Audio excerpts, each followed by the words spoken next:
Welcome back to What She Says Sports. All right.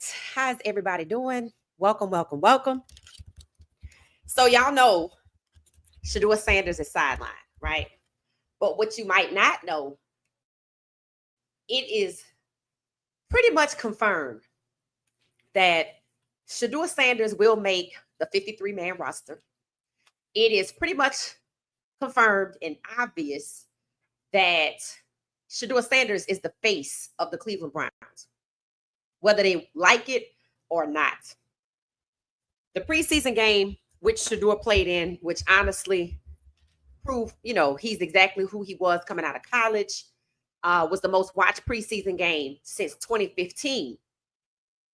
And now you can't put the genie back in the bottle. So we saw Andrew Berry excited the night, after Shedeur, went on to ball out and prove that he's the same player from Colorado. And you started hearing, oh, he was misevaluated. Well, that has come and gone. He's exactly who he was at Colorado. What you're hearing is he's a 5th-round pick. He's out with an injury. So the face of the team, damn near the face of the league, but the face of the team is out with an injury. So the question is, who's going to start? So everybody believes that it should magically be who? It's a competition, right? It's a competition. So everybody should be practicing. Everybody should be getting the same reps. And when one goes down, like when Pickett went down, when Dillon went down, they went and got Huntley. And Shedeur played, and Huntley played, and they won. So now that Shedeur is out, Pickett still seems to possibly be out. Yesterday, Dillon went 6-19 for 31%. Well, today's numbers are worse and less people played. So this is from today's practice, the second and likely the last, maybe, joint practice, because today is Thursday, unless they practice tomorrow. But this is day 2 of joint practices with the Philadelphia Eagles. And the most obvious thing, outside of Sanders being injured, is why the hell did Kenny Pickett or Huntley throw? Yesterday, Huntley was 3 or 4. So he definitely should have been out there throwing today, because if Shedeur's out, Flacco is too good to start, according to Cleveland. Pickett is out because I'm assuming he injured. Sanders is out because he's injured. Who's going to play in this game Saturday? Dillon Gabriel at 1-5, that's 20%. So he's gone from 31% to 20%. Now, this is a problem, no doubt, that the Cleveland Browns have created. People are now talking about Cleveland is responsible for all of its quarterbacks getting injured because they're not developing them properly. They have Shedeur out there in a holding pattern like he's an airplane and the runway is too busy, so he got to circle and circle and circle and be on the sideline throwing to stay warmed up, to keep the engines going. He wasn't developed by Stfansky to be thrown into the Panthers game, because remember, they didn't even tell him he was going to play in the game because he was asked about it. So underdeveloped, he didn't get the nod to play in the game, wasn't expecting to play in the game, but then you threw him out here at the start. So he's out here cold, essentially, not fully developed, and he goes out there and he balls out. And it took a lot of exertion and physical effort to do that. He wasn't prepared to do that. He wasn't prepared by physical standards to do that. So it's not a surprise that his oblique is suffering, because the same exertion that it takes to ball out like he did, it should have been happening in practice. What is Coach Prime's motto? The way you practice is the way you play. Do they let him practice like that? No. If the way you practice, with you being the last option, rarely utilized, left to go cold, and then you have shoulder soreness because of the starting and stopping and starting and stopping. That should have been clue number 1, that they're not utilizing all of their players properly. Kenny Pickett must be overexerting himself. Dylan Gabriel must not be prepared. Now Shedeur's out. So they thought they were going to start Shedeur and hand the dub, if he got it, over to Dylan. This is the toughest test because it's the Super Bowl champ Philadelphia Eagles. And this is the second day of practice. And hardly nobody practiced but Flacco and Gabriel. So Flacco 7-10 must be the one that's going to get out there. Because how you going to put 1-5 and 6-19 Dylan Gabriel out there? Well, he did get a touchdown. He also had an interception that's not on here. Why? Because the logic is, well, it occurred during a 2-point drill, the extra point, 2 point. So we didn't put it on here. Why not? Because they don't want to paint the true picture. They don't care about the 1-5. They're looking at the touchdown column. So you're going to put him out here at 1-5 in practice, and he gets a touchdown. That's good enough. Okay. If Dylan get out there and look horrible, Kevin Stfansky, who should already be fired, needs to be told, find your way back to Cleveland. Somebody with some sense need to just walk straight up to him and already be in the computer preterm. We done revoked all your access. Find your way back to Cleveland, because this is insanity. To try to hide his interception so you don't see that he had an interception, to prop him up like 1-5 is okay after a 6-19, after a 3-14. His overall numbers were bad before they went to joint practice with the Panthers. So who they going to put him out there against? The number 1 defense? Or are they going to put Huntley out there? I heard, hell, Deshaun Watson might make an appearance during the season. So y'all going to forego $46 million in insurance money to bring Deshaun Watson back. You got 6 quarterbacks. 6. And 5 of them were at practice in Philly, but only 2 of them practiced, and Joe Flacco is not even an option to start. So that means who? Why isn't Huntley didn't get any reps? I thought you went and got Huntley for injuries. So you just want to put Dylan out here. You just tricking yourself into believing that this is a good idea. So now people are saying, oh, Dylan is a gamer. He balled out against Ohio State in the regular season, but not so much when it mattered in the playoffs. So he can magically turn it on. The way you practice is the way you play. Even with the fewest reps, the way Shedeur practiced and balled out is the way he played against the Panthers. He's consistent. Dylan is inconsistent. And in Philly, he 0 for 2. 2 losing days of practice. Why would you not have Pickett, or at least the guy you brought in, number 6, getting ready to play if 1-5 fails? You don't have a contingency plan. You don't have a backup plan. You just going to put Dylan out there to look bad? Well, hell, I'm starting to think maybe, like I said, you playing in his face too. You want him to look bad so the fans can get on you and force you to trade him, which means you brought him in like a wedge just to try to torment Shedeur, but it failed. So Dylan, you could go now. They're not protecting him, are they? Oh, we have to be careful with him. Letting him go 6-19 against Philly. They weren't worried about being careful with Shedeur so much he hurt. That's negligence. That goes back to that organizational malpractice. They're obsessed with developing players. What players are you developing? They moved their running back, Dylan Sampson, and let him have first team reps. If this 1-5 is against first team reps, and the 6-19 is against first team reps, and the 3-14 was against first team reps, I don't know what we expected here. There's a pattern here of probabilities that this ain't gonna work out. And if that is the case, and if you're a smart person, if you're a strategic person, if you're a rational person, why the hell is it that Pickett and Huntley have no reps just in case?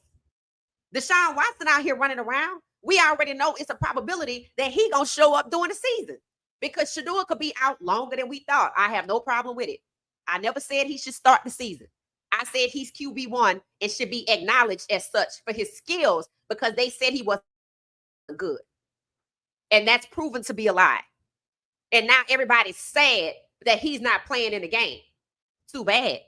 They didn't appreciate him, so they don't get to benefit from him. And if he's out for the first 7 games, I'm cool with it. Because Dylan is your pet, so put him out there. And you crazy to put your pet out here that you claim to want to be careful with 1 and 5. That's less. 20% is less than 31%. And you don't let nobody else practice. So you just have supreme faith in Dylan that he's a gamer and he gonna go out there and turn it on against the Super Bowl winning champs. Again, I ask, whose face are they really, really, really playing in? From the jump, it's Dylan. Because what is starting to emerge, right? See, the dots are starting to be connected. Did y'all know Andrew Berry had a twin brother named Adam Berry, who's the vice president of football operations and strategy for the Philadelphia Eagles? This is exactly how DTR got from Cleveland with Berry, trading him to his brother's organization, the Philadelphia Eagles. And it also gives validity to the interest that the Philadelphia Eagles had in Shedeur that y'all said they had. I got to give it to you. This adds validity how that could have gone down with Shedeur not being on the board. I would say pillow talk, but this is bro talk. That meant that the Philadelphia Eagles already had inside information. Lil bro to big bro, but they twins, right? Bro talk. Philadelphia knew what was going on, and they was going to get ready to cash in. So Andrew Berry did what? He's like, oh shit, my brother finna get him. We got to get him. That's how that went down. That's how DTR got to Philly. That's how Philly knew, let's get Shedeur. So I guess one bro was going to one up the other bro with inside information. The same inside information that was used against Shedeur by the boyfriend, supposed boyfriend from Ole Miss of the daughter of the GM. You seeing it happen now? Now, Philly had how many times to get Shedeur? Did Adam believe that his brother was going to get Shedeur? So when it didn't happen, he said, well, they must not be interested. Let's do it. So Barry jumps up and trades 2 pick up over Philly, his brother, to get Shedeur. Was Barry going to let Shedeur just fall? Because he knew he was going to fall because he said it. We're going to see how low he fall. We didn't expect him to still be there. Well, he knew Philly wasn't going to get him. He knew a lot of people weren't going to get him because he wasn't on the board. That's why the connection between these twins right here is how Philly could know to be interested in Shedeur and nobody else was. And how could they even have interest in a player that's not on the board? Because Adam knew he wasn't on the board and he knew why. This connection right here. This is how DTR got his freedom papers. So let's see if Uncle Barry, who is skinning and grinning in Shedeur's face, realizes that he done basically used his melanin to bring Shedeur to a cross burning ceremony in the woods and set him free like he set DTR. The way Andrew Berry was skinning or grinning after that game, you would think he liked Shedeur, right? Well, this is the time for Andrew Berry to make it right because he was wrong for bringing Shedeur into Cleveland. This is exactly why Tomlin did not draft Shedeur, because he knew that they were going to try to humiliate him and take a QB1 and put him behind Aaron Rodgers. That's exactly why Tomlin didn't do it. So why did Andrew Berry go along with it? And after he got thrown under the bus by the owner, he ought to look at things differently and have a different perspective of wanting to do what? What did I say? Protect this young man. He ought to have a perspective of, screw them. They used me to bring him here, making me think he was going to be the number 2 pick. And then at the last minute, throwing me under the bus so we can get a pick to Jacksonville. And now we go back and get him. I'm forced to get him before my brother get him. And now I got to down talk his value to make it appear that, you know, we just got the best player available. We didn't know he would still be there. We had no plans on getting him. All the while omitting what? Omitting the fact that you pre-drafted him at number 2, it was going to pay him $46 million. So either you got played or you played yourself by going along with these people's foolishness, which is way more than about football. And it's very reminiscent of a cross-burning ceremony where you lure a black person out to the woods.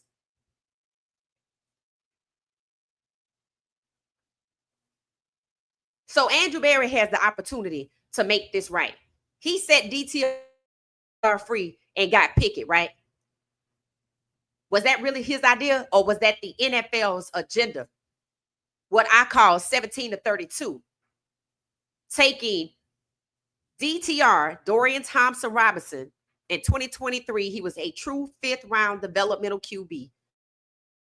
Never expected to start, that they threw into the fire against Lamar Jackson and the Baltimore Ravens.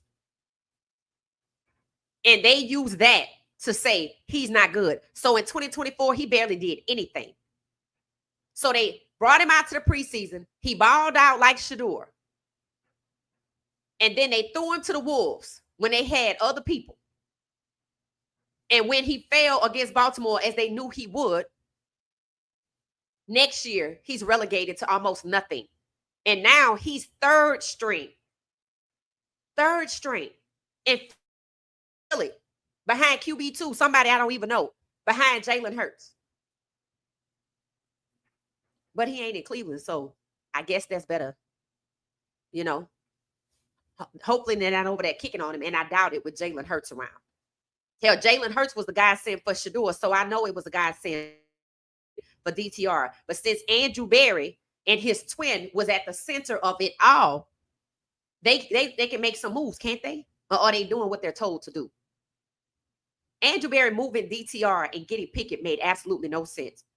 After Stfansky relegated DTR to third string. After Stfansky put him in against Baltimore. The same Stfansky that set Shedeur up with a 4-1 pass play when they could have just kicked the field goal, which resulted in 74 blowing his coverage and Shedeur getting sacked against the ones. See, the timing of that play, that could have happened against the 3s, the 4s, the lower ranks of the Panthers. It happened in the first round against the ones. The first quarter.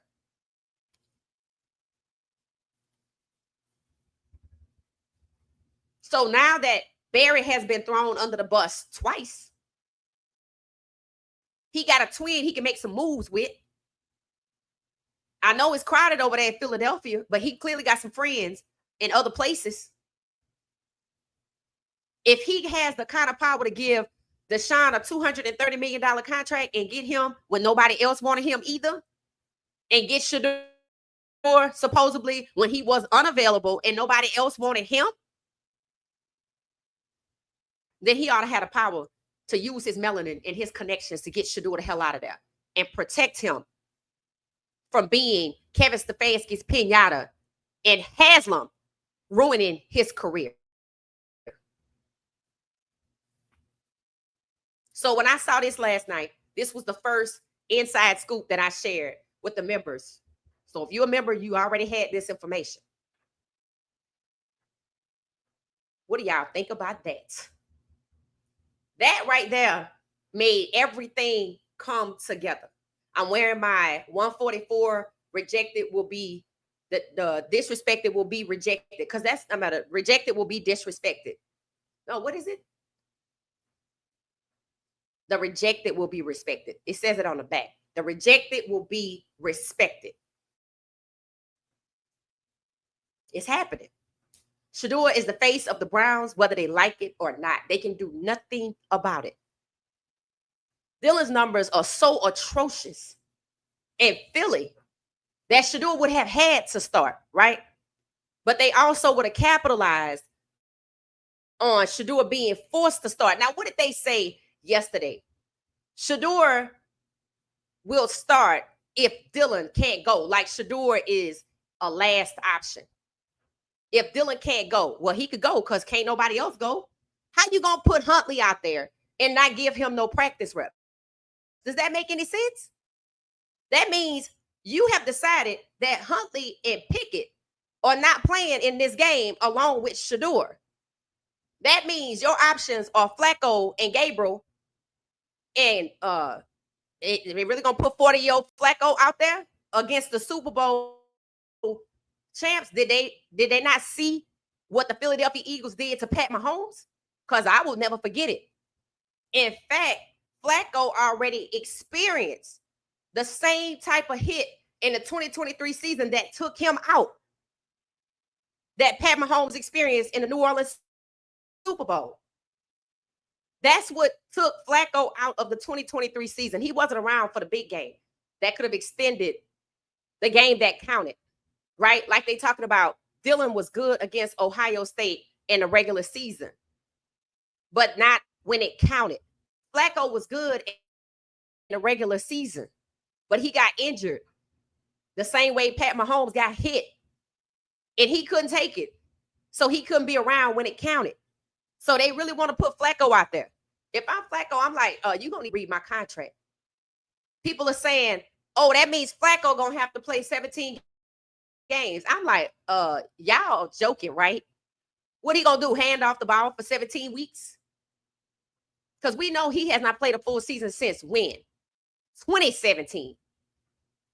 He didn't play a full season last year. So how you going to go 17 weeks after not doing it since 2017? In 2 years, it'll be 2027. That's 8 years. So you want a 40-year-old. That's the equivalent of a 40-year-old who used to run track. And 8 years later, he line up on the track. Yeah, he can still run. But can he still sprint the 40-yard dash like he did 8 years ago? No. And when Flacco was in Baltimore, the headline said Flacco is holding Baltimore back. So you think he gonna get out there and he's your best chance to be QB1, and you gonna put 40-year-old Flacco against the Super Bowl champs who took down Pat Mahomes. How old is Pat Mahomes? And that injury, y'all know the one. It wasn't even an injury, but that hit, ooh. Every time you see it, I'm like, wow. You really think Flacco gonna be able to withstand getting hit by 200 and 300 pound 23, 24, 25-year-olds? Hell, I'll go 30. No.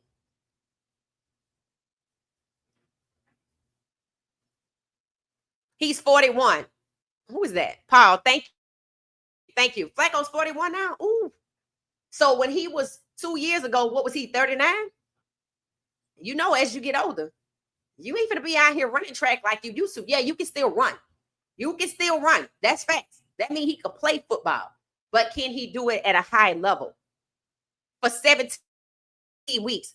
If he hasn't done it since 2017, no. If he was holding Baltimore back when he was doing it, absolutely not. So that means you hanging everything by looking at this chart. Yeah, Flacco could get out there, but I don't know if it makes sense because they already were not letting him do anything serious. That means you hanging everything on Dylan. You must have talked to Philadelphia and say, can you put your practice squad out here? That's the only thing that makes sense. You done rigged it so Dylan could go out here, and you done moved everybody out the way. Shedeur hurt. Now Huntley and Pickett gonna be gone. We're not putting Flacco out there because, you know, he's too valuable. We need him for 7 games. Anyway, and if you trust this 1 and 5 with an interception that's hidden, ain't no telling who the touchdown was against. Yesterday, the 2 touchdowns was against 7-on-7. The game on Saturday is 11-on-11 against the world champs in American football. That means you have talked to Philadelphia. Just like this connection right here. This connection right here is valid. That means you have talked to Philadelphia and you have asked them to put in their least likely players to win. So this young man can be propped up, probably like he was against Ohio State in the regular season. Ohio State didn't care about winning that game. That's why they won it when it counts. Just like Cleveland gonna go in here and lose some of the games with the teams that they gonna play twice also. That is why Michael Parsons doesn't have a contract. That is why Emmitt Smith didn't have a contract, even though they deserve it. Because Jerry Jones is willing to lose the first 3 games because they don't count. It's just bragging rights. And y'all know Dallas don't give a damn about winning. If they did, he would try to keep his locker room intact. Those other players are not happy about the way Michael Parsons is being treated. But Michael Parsons fell for the okie doke. I hear them sitting up today talking about Michael Parsons being treated like this. It's going to affect the locker room. You can't treat these players this way and expect the other players to still show up. That means you don't want to win. I'm like, it's funny. Y'all don't say that about Cleveland because that's the same thing. I'm like, you could easily say Stfansky going to lose his locker room. Disrespecting Shedeur is not going to go well. The players want to win. They see he's deserving. I don't hear nothing like that. They willing to go in on Jerry Jones and the Dallas Cowboys. And they see the same thing happening in Cleveland. But all these big box channels can say this week is, oh, he a 5th round pick, like he deserve it. Oh, you want to keep that up? Oh, okay. Okay. That's why they don't have no credibility. That's why people out here listening to podcasters. That's why some podcasters have 1 million subs. And that's why they're getting so animated and theatrical. Because why? They're not credible. They just up there talking. That's why people call them talking heads. They're just up there talking. So this connection right here makes everything come closer and closer together. Where Barry screwed himself was in his post-draft press conference, saying Shedeur wasn't worth the money for a 1st-round QB. That's a damn lie. That's why he went running over there to Shedeur. Because he looked stupid for saying it. And you know he was following the script from his owner boss who colluded against Shedeur. Let me tell you something. Today in Philly, there's video. If you follow me on X or you follow other platforms, you probably already saw it. Shedeur coming out. I'll probably share it tonight. Shedeur coming out on the field dressed out, but of course he just doing handoffs, no throwing. So that means he's staying engaged as he should. The fans were Philly fans. You know how the Cleveland fans were lined up and Shedeur was coming out and all the kids and the adults were around and they wanted an autograph. And, they was just, really amazed by Shedeur. They did the same thing in Philly, but they were Philly fans. When you have Philly fans who getting ready to play the Cleveland Browns, cheering and screaming at the top of their lungs at the sight of the Cleveland Browns quarterback, the opponent's quarterback. The NFL owners messed up when they took Shedeur off the board. See, they did this so many times and never got any blowback.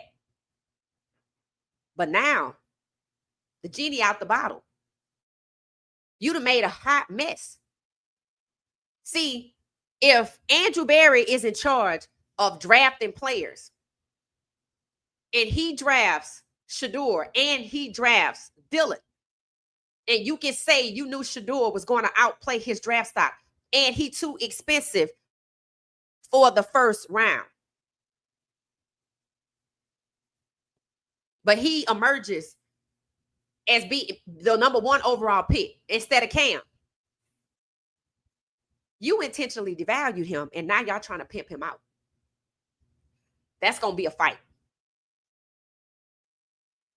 And you can't bury him on the depth chart because he's too good, like he was in college. And you can't smother his success because that ain't going to happen because you don't control it. You don't control it. The NFL owners took this young man off the board. They took Shedeur off the board and let him fall, which was cruel. amidst humiliation. And now you have NFL fans rallying around Shedeur.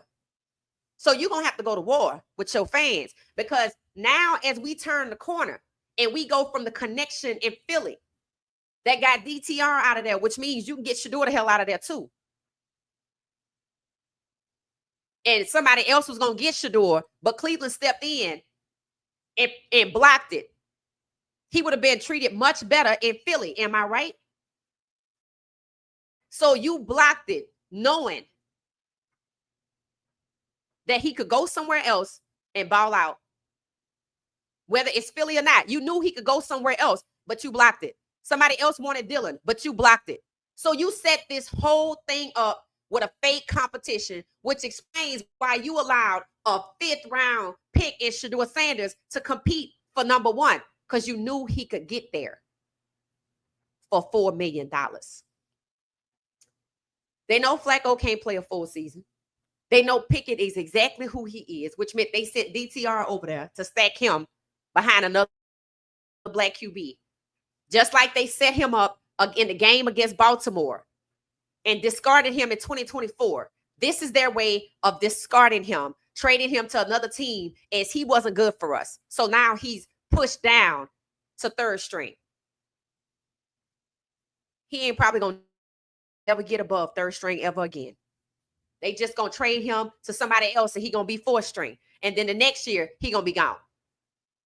But it's likely going to be 4 years for it to happen so he can get that retirement money, which likely must have some type of waiver in it that says, I can't sue you. And that's what they think they're going to do to Shedeur.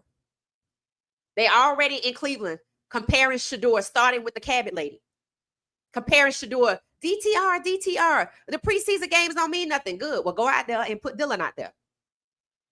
Then go out there and put Dylan out there if it don't mean nothing. DTR was good. He was a 5th round pick. He played well in the preseason, but he was a bust in the regular season. You set him up against Baltimore. You set Shedeur up against Baltimore. He might win. And not because Lamar Jackson ain't good. I'm just saying. You know, people think black people don't stick together. Well, that's a lie. Tony, that they call Crazy Tony, Tony did an interview. I have a clip of it. We can't share it now. We'll share it later. Tony did an interview on 2 different podcasts. People wanted to know about the speaker, the music, Shedeur coming out, the locker, the unreleased song. Comes to find out, Tony approached Shedeur and said, you need to do this. You need to be yourself.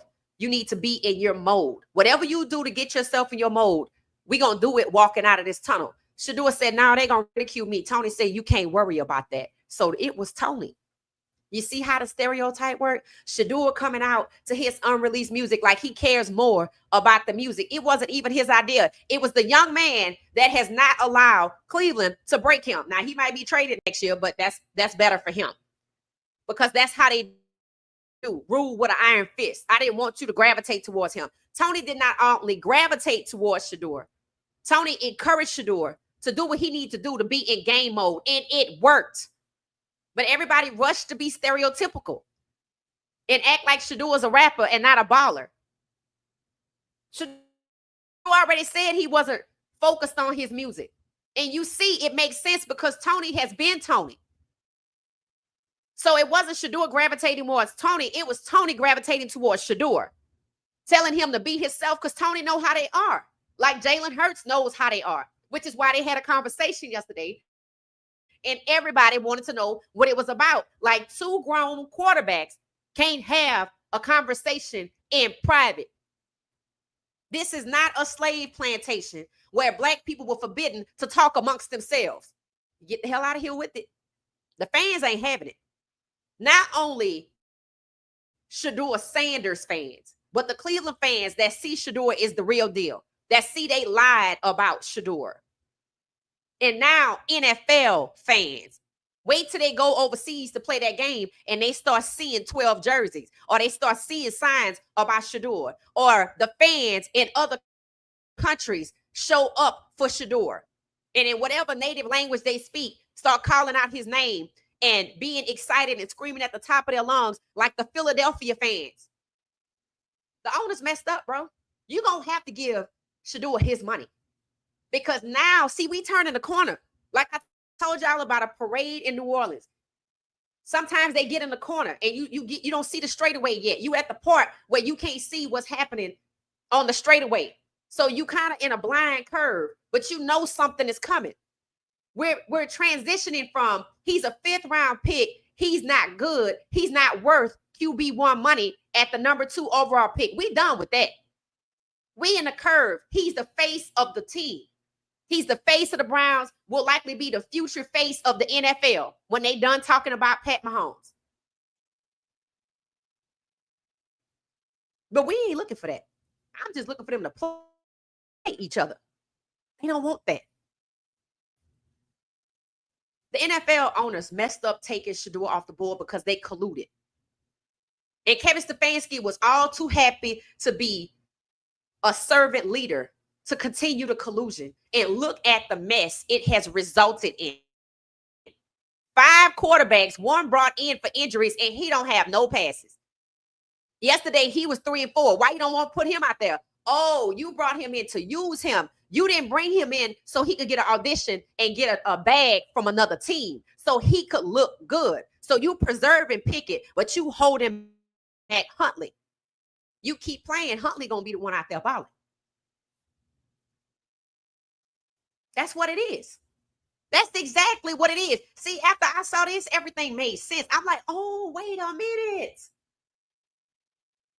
In the way that Stfansky is embracing Dylan like he a tabby cat and don't want to put him out there, it means they know he's not good. So Andrew Berry picked Kevin Stefansky's choice, knowing from the jump that Dylan would be put in front of Shedeur, but Berry admitted that Shedeur will outplay his draft stock. Then let me see you trade him. Let me see you trade him. Can't nobody get him. Can't nobody get him until something shake loose. In the meantime, Shedeur sit down, get some rest mentally, emotionally, physically, spiritually, away from being used as a piñata from Stfansky, who acting like a toddler when you took his sippy cup, and Dylan is the damn sippy cup. All of this was manufactured from the start, including Dylan. Shedeur, even at number 2 overall,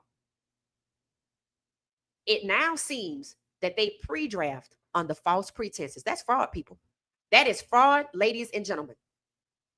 That is fraud. That's exactly what that is.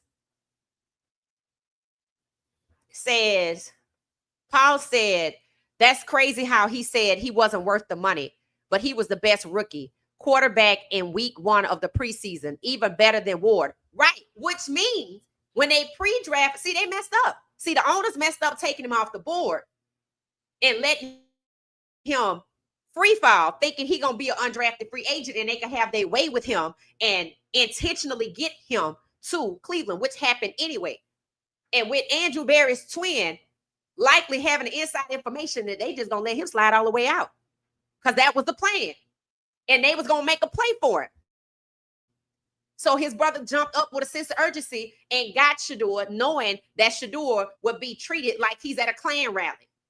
Now, Andrew Berry going to burn in hell for that. Hell on earth. Because running over that Shedeur not going to save you because you knew you pre-draft with him for $46 million.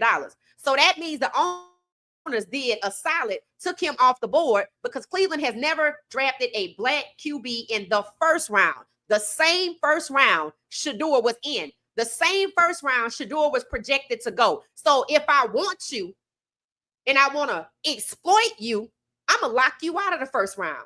And then I'm going to take you off the board and I'm going to direct where you fall all the way out till Philly, with inside information, knew that they could somehow make a play for him. Then Cleveland said, we can't wait till he go undrafted. We got to do it now. That's why they jumped up and got him. Because it made no sense to expend 2 picks in the same round. You could have just waited. He damn near making undrafted money. His contract and Tony, what's the guy? Joe Milton in Dallas is the same. That is not a coincidence, people. That is not a coincidence. They had already decided Shedeur was going to be like DTR. Go from team to team, set up to fail. But they didn't want Shedeur to look good in the preseason, even though they compared him to DTR.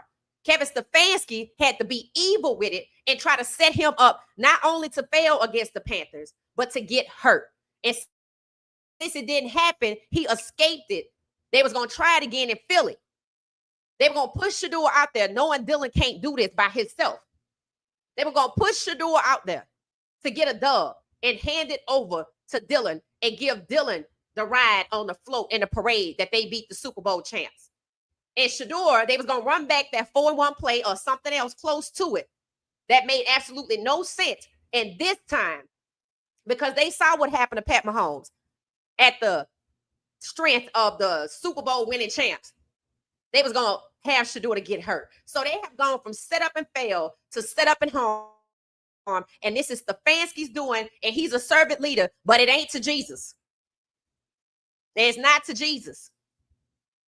I guess somebody got a crimson hood waiting for him, but he's failing. If Dylan go out here and lose this game and look like he did or worse versus Oregon in the playoffs, Kevin Stfansky should be told, find your way back to Cleveland. And Dylan ought to turn around and sue them for negligence because they drafted him at QB3. They didn't let him play in the first game. They're giving him all of these reps. He's looking bad. They're not developing him. They're just trying to use him as a wedge between Shedeur. And I heard one of their podcasters say the Shedeur fans are rooting against Dylan. First of all, we ain't going to even be watching the damn game because we got other players to watch. So we don't have time to root against Dylan. There are people that don't like the situation. We don't give a damn about Dylan, to be honest. We know he being played. So for people that think, oh, the Shedeur fans want Dylan to fail, no, you know he gonna fail. We got other players to watch. Jimmy Horn Jr. is headed to Texas for his first game. We're excited. Shiloh is headed to wherever they're going. He on his way to his first game. We're excited. We're excited. We don't have time to be rooting against Dylan. What we gonna root against Dylan for? It's not like you put him out there. If anything, we calling for Kevin Stfansky to be fired, and I'm leading that charge because if they lose this game on Saturday, they need to take all his credentials back, and I don't give a damn what day of the week it is. They need to tell him, find your way back to Cleveland. They done set Dylan up too, and they want to use Dylan against Shedeur. They would never do this to a white quarterback. This ought to prove to Dylan if he thought he was white. No, you're not. They playing in your face too. The only way to make this work Saturday is why you moved all of these other people out the way, knowing Flacco ain't going to play. It's because you done talked to Philly and asked them to send out their practice squad so Dylan can look good, because that's what you're going to have to do. But you're going to have to fix every game that you play. And some of these teams want to win. Despite they owner standing against Shedeur, they don't want to lose to everybody. It's only a few organizations out here that's willing to be sorry. And all of them have problems with black quarterbacks leading them to victory.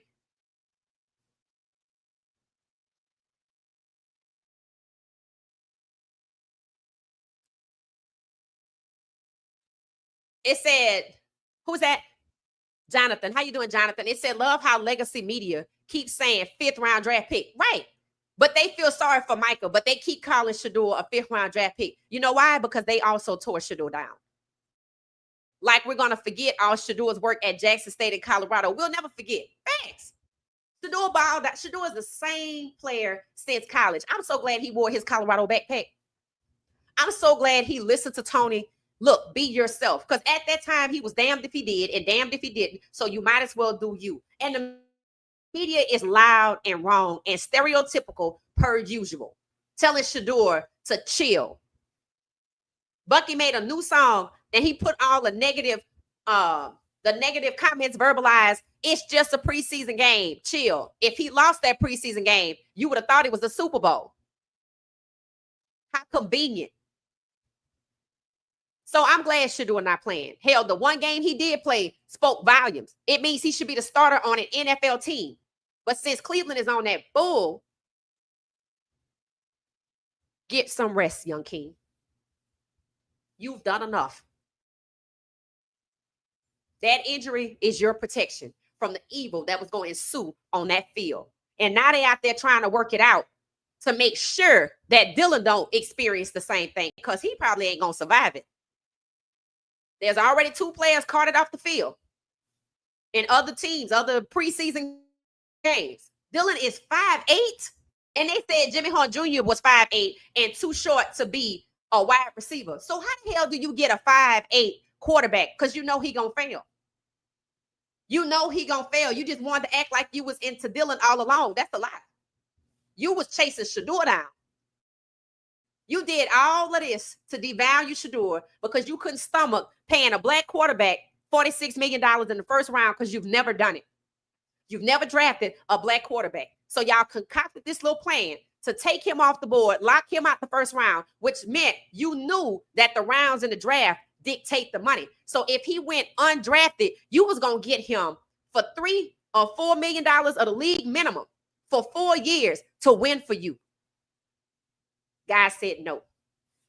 Started with this game right here. He not putting nothing on the line because y'all underdeveloped him. You didn't prepare him. You didn't utilize him properly. You didn't utilize him consistently, and now he hurt.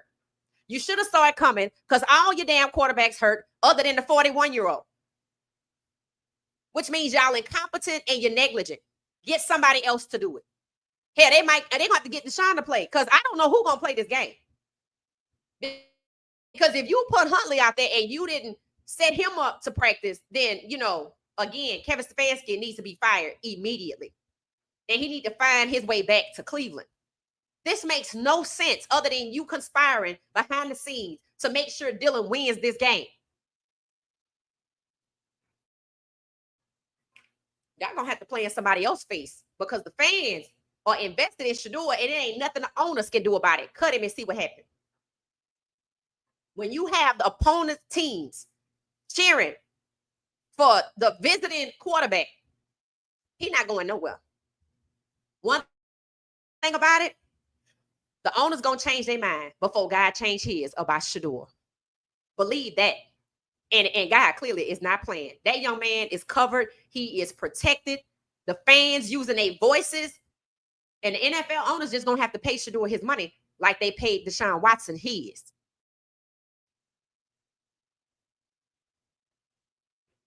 I said it before. Just go on and wire him $500 million. That's why they didn't want Shedeur talking to Deshaun Watson. Because Deshaun Watson know how he got that money. He know what he had to say. He know what he had to do. He know he needed the best lawyer. And the lawyer got paid by Deshaun, and Deshaun got reimbursed by the NFL. They don't want to call it that. They want to call it a contract, but they don't want him to play more than how many games.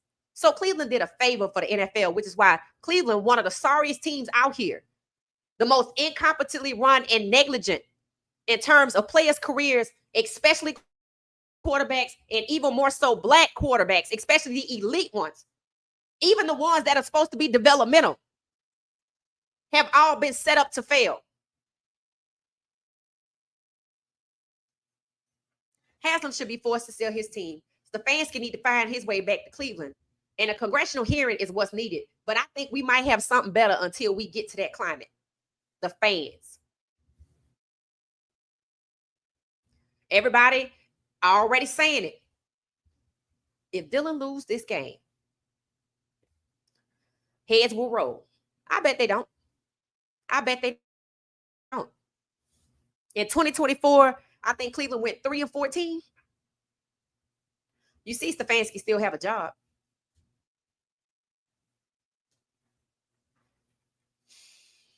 So all of this is a setup. We're in the curve. Shedeur is the face of the Browns against their wishes. NFL fans. That's why I say NFL fans, meaning all kind of teams. NFL fans showing up for Shedeur and are daring you to harm him or cut him. So now you got to wage war with your fan base. It's not just Shadua Sanders fans anymore. And even if it was Shadua Sanders fans, it takes 42 NFL stadiums to fill up his own fan base. You only got 32 stadiums. And now count the people that's rolling with him on other teams, that's buying his jersey, but they support the Patriots or they support the Giants. And what about the people that no longer support the Giants after the draft? What about the people that no longer support Cleveland after the draft? We in the curve. This young man, if he go out there and play, when he go out there and play and ball out, he not going to only be the face of the Browns. He going to be the face of the league. That's where we headed. That's where we headed. So if he injured for a while, I'm fine with it. I'm fine with it. We know he QB1. You pre-draft with him at QB1. So now you're going to pay him QB1 money. You think you're going to get him, you're going to pimp him out and get him to go out here and ball out for you and turn the victories over to Dylan and ball out for you and make all this money off of him for $4 million. No, sir. No, sir. Just like you can't cut him, just like you can't bench him, you're going to have to pay him. Mark my words. Oh, it's going to get ratchet. All right. So thank you. Let's see. Jonathan, thank you. Thank you. Thank you so much. Yep. Legacy Media is saying 5th round draft pick. Right. But they have all the compassion in the world for Michael Parsons. Well, what's exactly happening to Michael Parsons by the owner is exactly what's happening to Shedeur. Shedeur is in a better position. He didn't shake hands with the owner. He signed a contract so they can honor it or they could tear it up and trade him and he could start over. They act like it's not an option to trade Shedeur because if I pimped you out, if I thought I was going to pimp you out for $4 million, which means I knew you was going to be better than your draft stock, which means I knew you was going to be better than this little dude that we brought in here that we're about to throw to the wolves, acting like he our pet, when really, all in all, we just used him to make your road harder. But since you got there anyway, we probably going to trade him and get something for him. And we're going to put you out here for $4 million. Get ready for a fight because people going to see it coming as soon as we get out that curve and hit the straightaway. See, the fight was about let him play, let him start, give him first team reps. Now it's going to be, you better pay Shedeur. Hashtag pay Shedeur. People are starting to see pimping ain't easy, is it? You was trying to pimp him out. He injured. So go find somebody else to do it. We are in a curve and we're going to hit that straightaway. And then you're going to start hearing people realize, oh, you did all of this so you could get him for cheap. Watch what I tell you. That's why they harping in on a 5th round pick in legacy big box media. But they have all of the compassion for Michael Parsons, and it's the same thing. These owners don't value these players. They're colluding against these players. They're pretending in these players' faces under false pretenses. But all in all, they're just trying to exploit them and get them to let their guard down so they can get them for cheap. And when the owners don't get their way, then you look like you do, like Michael Parsons does at camp. Standing there with your jersey on, offside the field with your head hanging on the fence.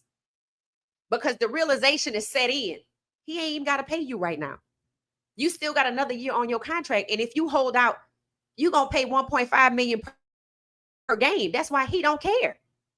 You want to be treated with respect. Well, you got to do business with somebody that respects you. Michael Parsons is not in that situation. And he was upset when DeMarcus Lawrence left and went to Seattle and said, good, because I wasn't ever going to win a Super Bowl there. And I said it. Michael Parsons, you upset with him telling the truth? Have they signed your contract yet? It is August 14, 2025. They still have not signed your contract. They not going to sign your contract. Go look at what happened to Emmitt Smith, and he won a Super Bowl. Y'all ain't won nothing. This man going to see if he could get it done without you. And he know you going to have to play. See, when y'all sign these contracts, you got to start thinking about the what ifs. You got to start thinking about the what ifs. What if I get a DUI? I suggest you go look at the $5 million that Addison, whatever his name is, in Baltimore, got to pay and lost in guarantees. And his contract is $13 million. That is 40% of his salary before taxes. Then I want you to take the 40% off of that. He gonna be broke in the NFL owing the NFL money.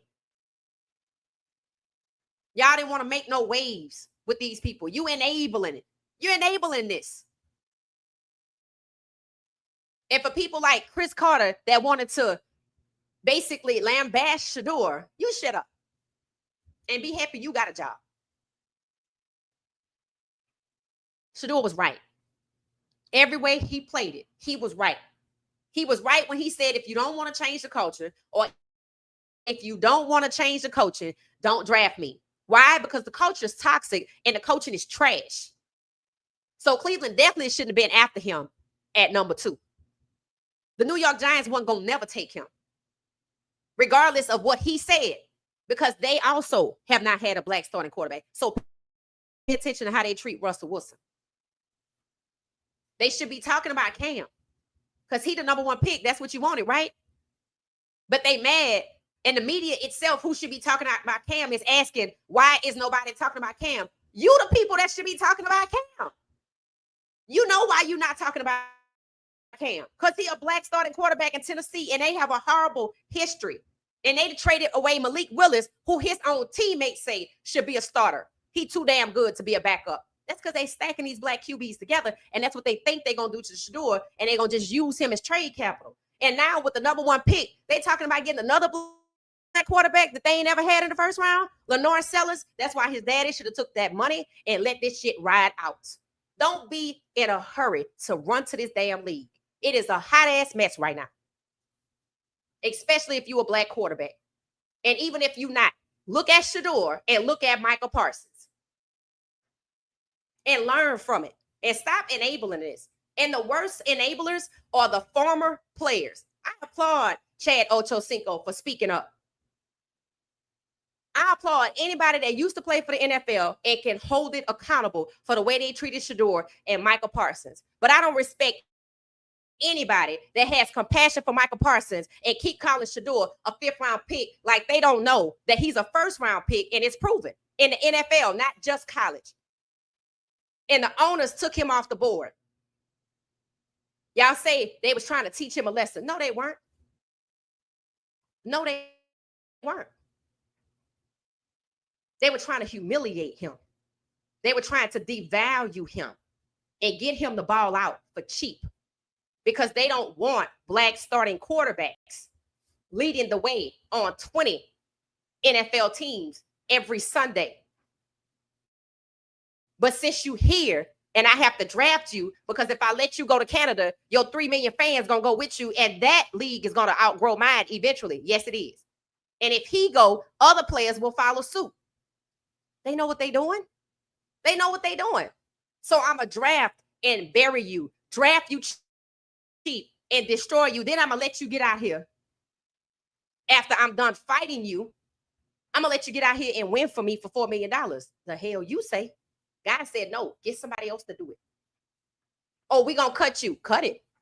We're going to trade you. Do it. We're going to put you on waivers. Okay. You can't do none of that. You can't do nothing you thought you was going to do. So if you hear somebody call Shedeur a 5th round pick, they a damn hater.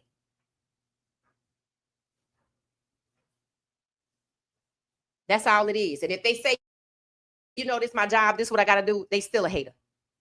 Because if you don't have the courage to tell the truth at your job, then what the hell are you doing there? So let me hop in the comments and see what y'all are saying. Thank you so much for the super chat. Thank you, thank you, thank you. I appreciate you supporting the channel. Jonathan, thank you. Paul, the true believer, thank you. And Paul again, thank you. So Flacco 41, I thought he had just turned 40. That's crazy.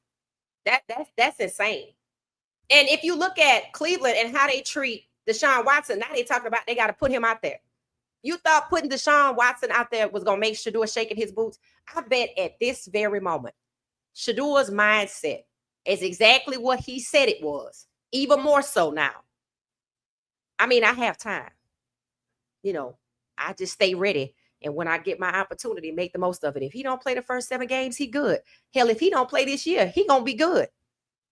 Because if they brought him in for trade capital, he gonna end up somewhere else, because then they gonna move on to Lenore Sellers. See, that's what they do. They don't let go, but they do move on to somebody else. You don't hear them trashing Lamar Jackson until it's time for him to get to the Super Bowl, because that's what they don't want him with. You don't hear, because all I'm hearing about Lamar Jackson is he's the best quarterback in the world. Why is it that Josh Allen has his MVP then? Because they didn't want to give it to Lamar Jackson. The owners, the ones that make the decision. When he came up for free agency, 32 owners didn't want him, just like 32 owners didn't want Shedeur. And you see, it ain't stopped Lamar. Shedeur gonna survive this.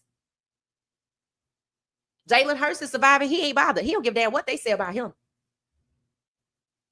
They rarely even hear from him. That's why they wanted to know, well, what is he saying? Because he don't talk to us. No, he don't. Only when he's forced to, like yesterday. And then he gonna be tight-lipped then, because it's none of your business. This is not a plantation. Two grown black men can have a conversation without you monitoring it, because you worried about what they gonna do to you. That's because you guilty.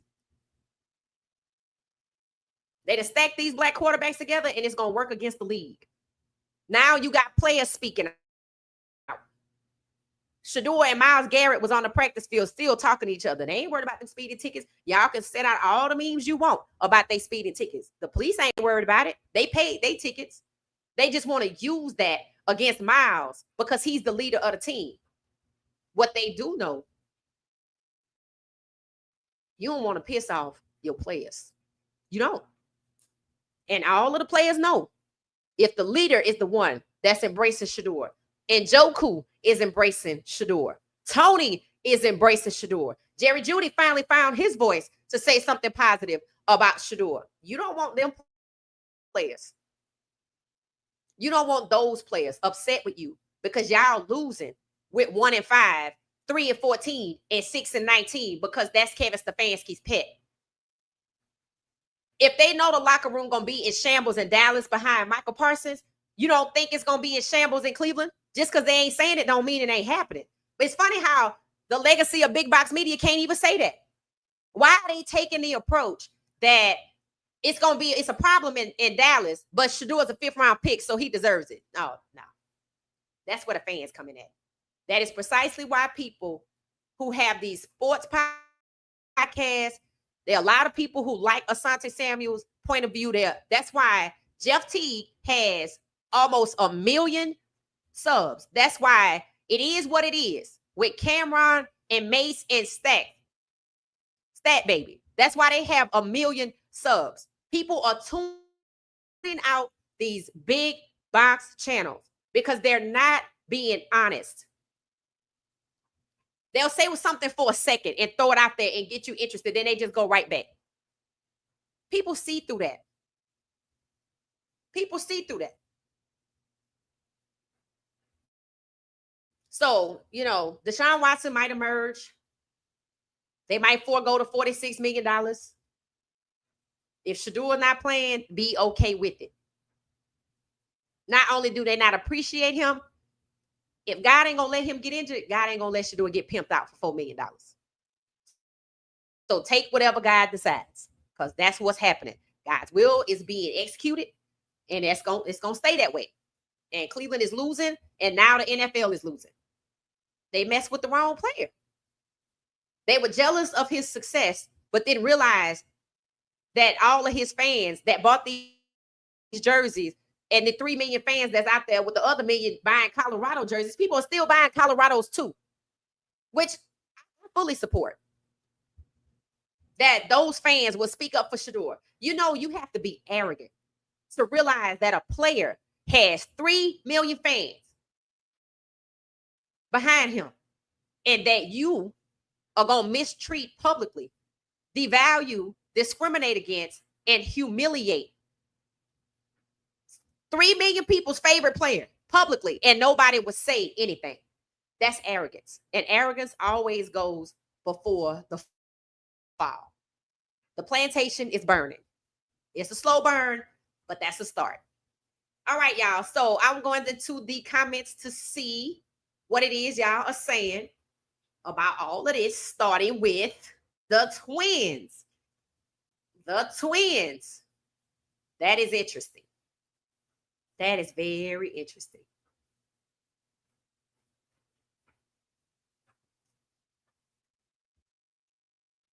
It said, we know it's not Grossy. He ain't doing nothing positive, right?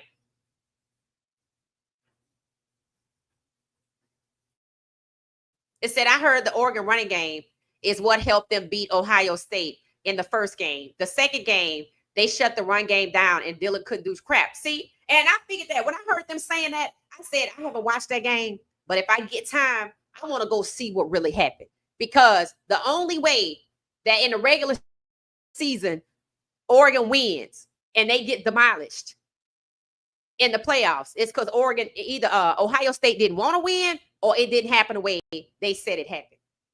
That meant that Stfansky knew Dillon wasn't good and appeared to be doing a favor for a friend. Maybe it would help recruiting. I don't know. But the way he is risking it all and exposing his allegiance, that who he's actually a servant leader of or to, is crazy. It's like being stuck on stupid and you just gonna crash out. You can't stop it until every ounce of the truth has come out. That's why you don't tell lies. Because you tell one, you got to tell another, and then you get stuck on autopilot, then you stuck on stupid, then you just crash out. And that Kevin Stfansky is damn near crashing out.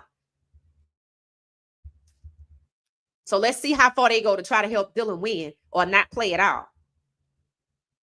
It said Flacco and Huntley, the supercomputer, won't play.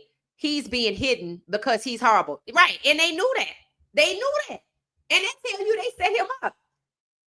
They were upset because they got Shadua. So what that is remember, Pickett was the first person they got in the offseason. Then they got Flacco. So going into the draft, they must have thought they were safe after they didn't play to Shedeur's face for number 2 first round money. So they went and got Dillon, and they thought that was going to be the end of it. So they got to undraft it. And see, they truly believe they were going to hold him back with this 5th round BS or read. They really believed it because they've been doing it to other people for so long. They use and weaponize and manipulate the rounds in the draft, not only to pay you less money, but to push you down to where the less money is. But then I'm going to put you out here. And there's still just a few people saying it wasn't racism because Cam went first. They're not paying attention to the fact that Cam is competing. They're not paying attention that Milroe is expected to be buried on the depth charts until he balled out. And now he might get some packages. Don't be surprised if he emerged victorious and become the starter for the money he got paid, because Sam Darnold's contract is not guaranteed after 1 year. So he went over there for $100 million. Not for 1 year, for 3. But only 1 year is guaranteed, which meant you knew in the draft you was going to devalue somebody for $6 million or $9 million. It's probably $6 million because somebody can look up how much Milroe's contract is. I'm going to go with $6 million. You devalued a $40 million quarterback that could have went to the Giants or the Saints in the first round, but you made them go late. You devalued them money-wise, and you're going to get your lightning in the bottle, and you're going to make him think, oh, I'm happy to just be out here. They take all of that into consideration. Oh, that's more money than he had before. He'll be happy with it. He'll just be happy to play. So he's not going to say nothing. And 9 times out of 10, they're right. After Lamar Jackson was pushed down in the first round of number 32, Coach Prime asked him, so how do you feel? He said, I'm just happy to be a Baltimore Raven. He forgot all about what they had done to him. He didn't even care because they look at it that we're the best league in the world. Where else you going to go? You were broke when you got here, so you're going to be happy with what we give you. Most times they right. So now they're going to start being nice to Milroe. So they don't have to pay Sam Darnold that $100 million because he played himself and likely was pushed out of Minnesota. Kirk Cousins really think he had an option. If Sam Darnold asked for a trade, which I don't believe he did, he played himself. But if he didn't, he got treated like Kirk Cousins. And all they were doing was moving the pressure and competition from behind J.J. McCarthy so that he could get the keys and be the starter with 0 seconds of NFL film in 2 years. Different strokes for different folks. This is not even just about getting lightning in a bottle. I mean, it is. Lightning in a bottle is not a bad concept, but it's fraud the way the NFL is intentionally devaluing Black players, which is discrimination, violation of their civil rights. Again. And it ain't even been 5 years since 2021. It's not happening to the white players. It's only happening in this draft to Miro, Shedeur, and Cam. Yeah, Cam got to number 1. He got the money, but he's being forced to compete with the guy that failed. And when the guy that failed got hurt, he's being forced to compete with a third string. But they don't do that to Josh Allen. Instead, they give Josh Allen the second best QB, the most valuable player, and try to justify it that you could be the best and not be valuable. That just means they value whiteness at the quarterback position. So yeah, pimping ain't easy because it's failing. It's failing. Now you got to put Dylan out here.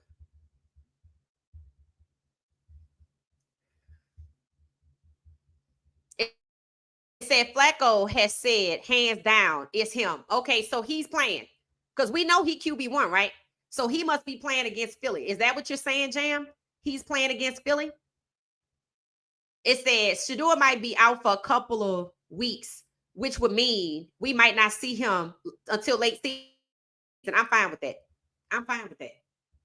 The way things are going down, while we in this curve, he becoming the face. He is the face of the Browns. If he get out there and ball out, he going to be the face of the league. They going to be pressured to put him out there for $4 million.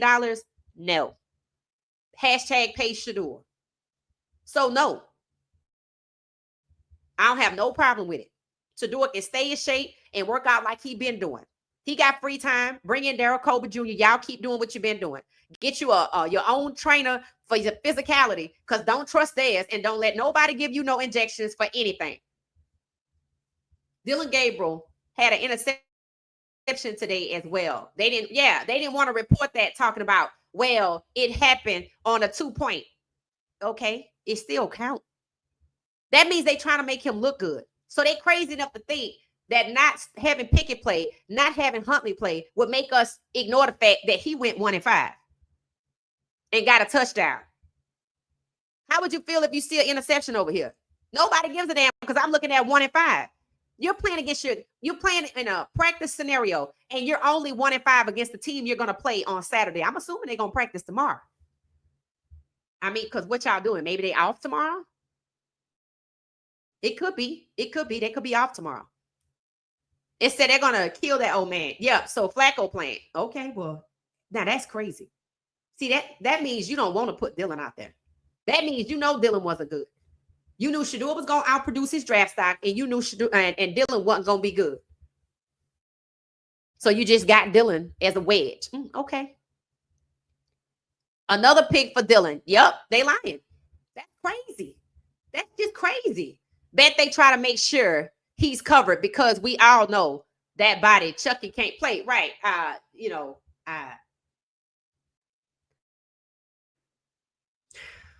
Again, I need to update the schedule to see who we're going to be watching. I have to hear about that game. I'm going to have to hear about that game. So why is it Flacco? Why is it not Dylan? Is that just not bizarre? Or they can't risk him looking bad as if we don't see it right here? That's insanity, bro. That's insanity. They must be being threatened by Dylan's agent. If you put him out there knowing that, but he's supposed to produce. The whole point of the preseason is for the rookies to show what they can do. It's supposed to be an audition that another team can get him. They must be working on a trade for Dylan behind the scenes without putting him out here to be embarrassed, because it would slaughter his draft or trade stock. It would slaughter his trade stock, just like the 3 and 14, just like the 6 and 19, just like the 1 and 5. They're going to have to get a team to take him, just like Cleveland was chosen to take Shedeur and take Deshaun Watson. People are already talking about Deshaun coming back. I'm like, y'all just bypass Dylan. That's crazy. Pimping ain't easy, but it's still in style. There it is. That's what they think they're going to do to Shedeur. First, they thought they was going to cut him. Then they thought they was going to waive him. Then they thought he would be shaking in his boots when they got Huntley. Why he not playing? Oh, they don't need him no more because Shedeur not playing. So, it's you're not necessary. That's insane, bro. He should be able to get out there and audition so he could get him a bag. But I guess they want to prevent that. That's not what we brought you for. We didn't bring you to elevate and get better. We brought you to use you against Shedeur. You get the hell on. If you look at what big media, black commentators are saying, they on Shadua's side, but them good ones making more excuses for those other ones. Well, I will tell you this. There are some black commentators calling Shedeur a 5th round pick. Anybody that says Shedeur is a 5th round pick is a hater. And you can't hide behind, well, I work for this and it's the talking points. No, you calling Shedeur a 5th round pick is a hater. You know he's a 1st round pick and the owners took him off the board and tried to determine his fate. But then God showed up and said no. They don't want to say that. Even the abbreviated version of it. Shedeur is a 5th round pick that the owners took off the board, which means they colluded. They scared they're going to get canceled just like the facility because the facility said it. They lied to us about Shedeur. Instead of calling Shedeur a 5th round pick, they all should have the courage to say they lied to us about Shedeur. Poor little tink tink. Lucky Charms are magically delicious. Oh Lord, people. There's memes going around with somebody that's really short in stature, a little person getting arrested, and it was like saying that was Dylan. I'm thinking it's a real old post. No, they're just talking about his height. So they don't want to put him out there, huh? But Shedeur was gonna get the start and cover for Dylan. They crazy. They out their mind. Dylan Gabriel's not good. He got ran out of Oklahoma. I know that for a fact. I stayed in North Tulsa. Okay. Thank you for that insight, Rodney. Thank you. It said, bottom line, he can't play. And here's the thing, right? Here's the thing. They know that. They know that. So how can you fix your lips, your little salted lips, to say, I feel more comfortable with Dylan playing in the regular season than Shedeur? I'm uncomfortable with Shedeur playing in the regular season. I'm more comfortable with Dylan. Kevin Stfansky needs to be pop tested for rugs because he has lost his rabid mind. He running around like a rabid dog about his pet Dylan, who is atrocious at a QB. Woo-hoo. They probably won't play him that much. I heard yesterday they were only giving him basic plays, which is why he was getting shut down. Against Philly, he got to ask himself, do they really like him? Because I ain't sure. Can the public sue on Shedeur's behalf? Yeah, that's what's happening right now. It's not Shedeur's behalf. It's your behalf as a fan that you were sold a bill of goods. You were sold a lie, right? The draft is supposed to be about one thing, and it wasn't. That's why one person was able to sue. So now, let's say the Cleveland fans actually have a lawsuit against Cleveland because false advertisement. You said it was going to be this. You said it was going to be competitive. You said it's competitive football. You want us to buy these season tickets to come out and watch the teams compete in Cleveland, try to win for the championship. That's the goal, right? You're not doing none of that. You're not doing any of that. Instead, you discriminating against the players. You creating a toxic environment. You lying to us, which means you're doing everything under false pretenses, and you getting money for us, which means you scamming us. The Cleveland Browns can get together and the fans can sue the team because they pour their time, their effort, their money in it. Based on we're trying to get to the Super Bowl. We're trying to have a winning franchise. Come support us. That's false advertising. The Consumer Protection Act. Just like you could go into Target and they advertise something for $10, and when you get there, it's $35.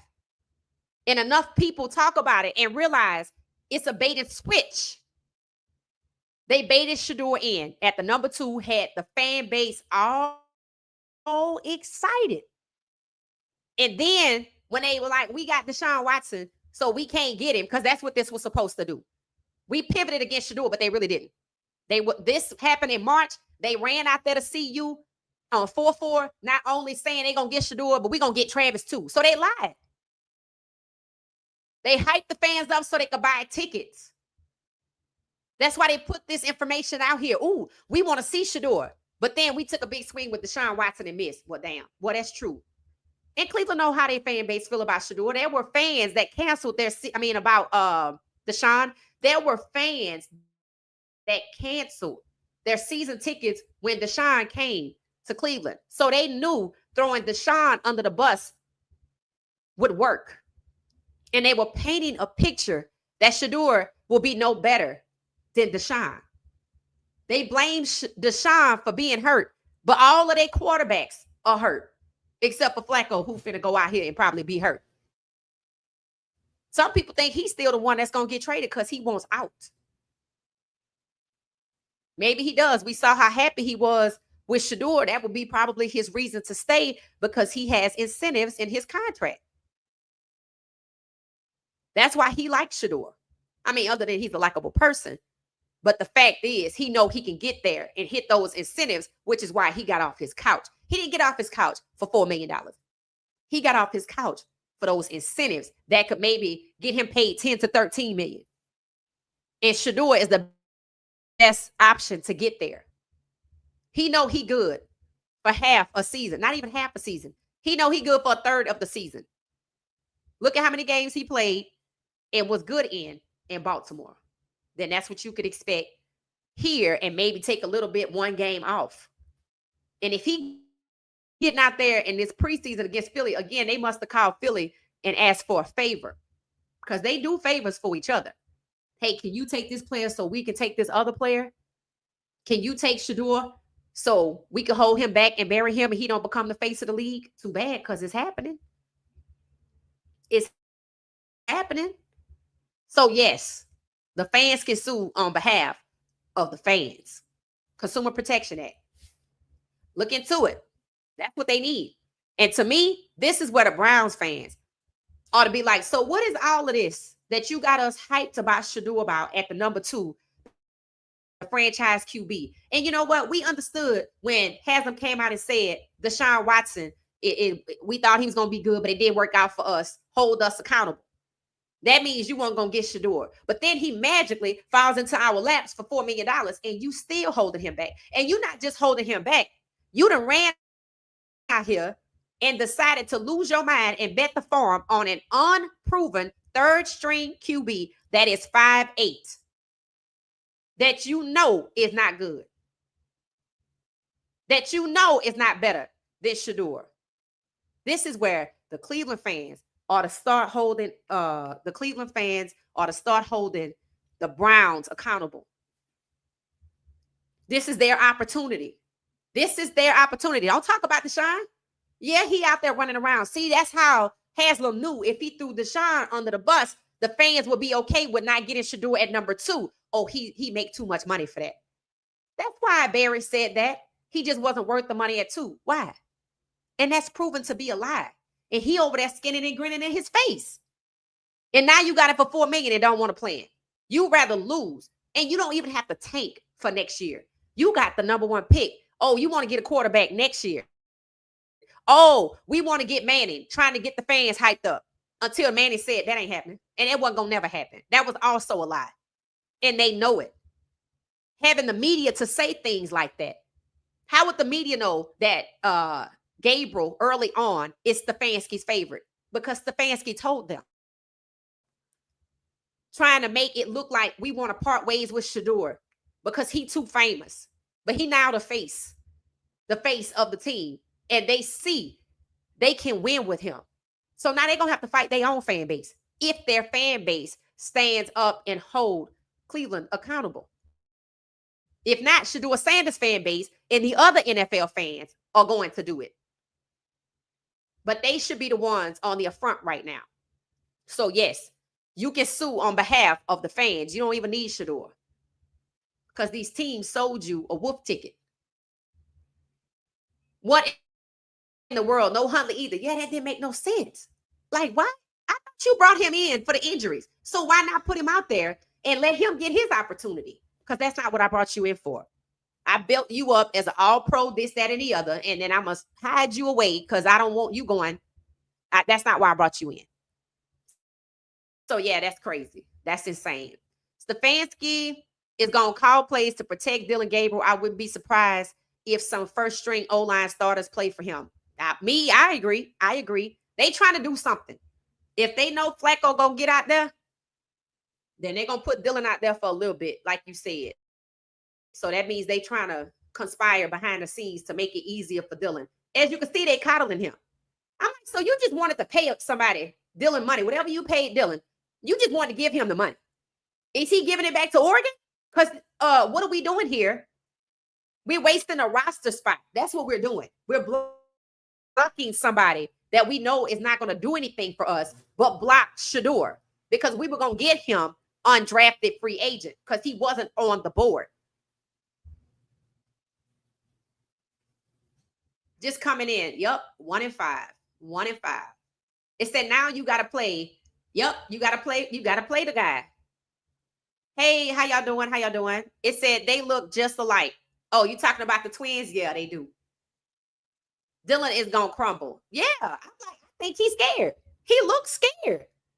I think he like, look, I ain't signed up for this. So Flacco didn't sign up to play the majority of the season. The game could work out for him because another team could see that he good and he could move on. So if he volunteered to play, then that's why, right? I don't know if preseason games count towards his incentives, but if it does, then that's another reason why. But to keep coddling Dylan when people are like, he needs to prove himself, you didn't even bring him in to do anything. You just gave Oregon some advertising to make it look like Dylan is good, because if he looked bad, what does that say about Oregon?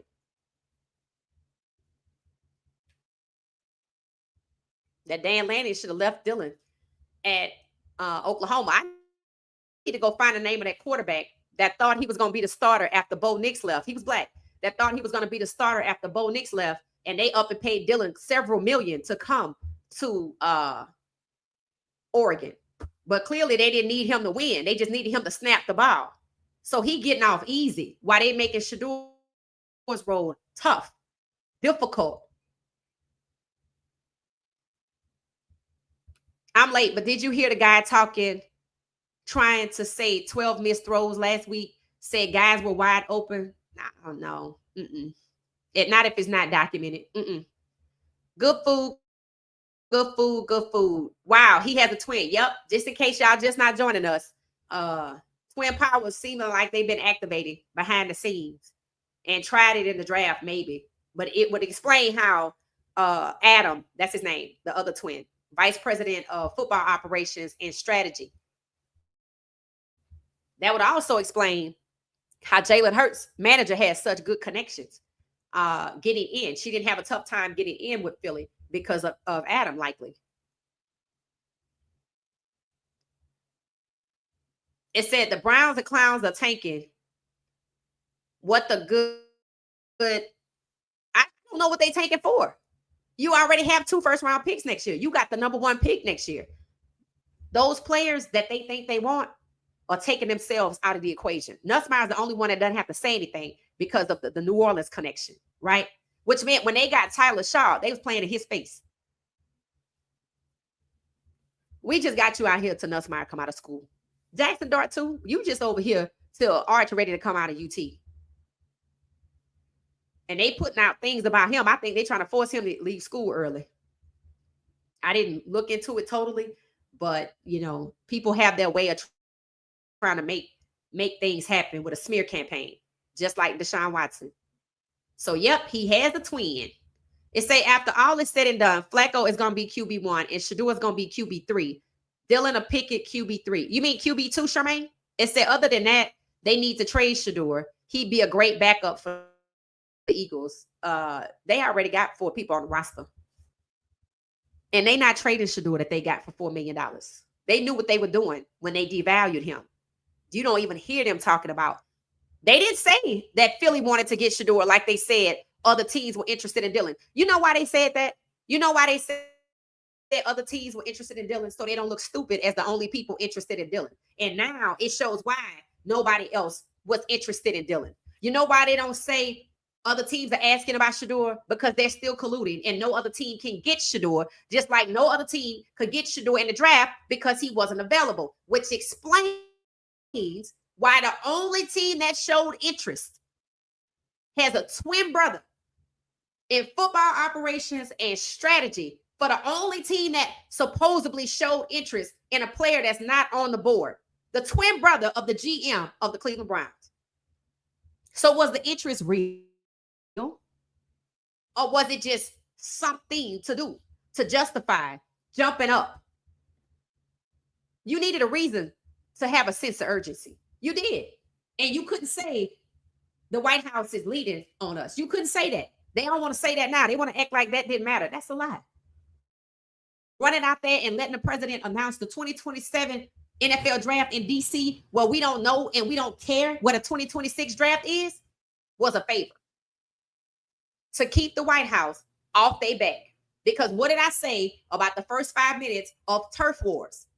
That is the goal of the NFL, to strategically place people in positions of power, whether it's the legal system, the executive branch, the Secret Service, or whatever, so they can curry favor and do all of this discriminatory practices and nobody say anything. Because the last time the White House looked their way in 2022, a congressional hearing happened and Snyder was forced to sell his team. And that's working out for that franchise. Now it needs to happen to Cleveland. But they think they good. So they don't know when to stop. They too arrogant.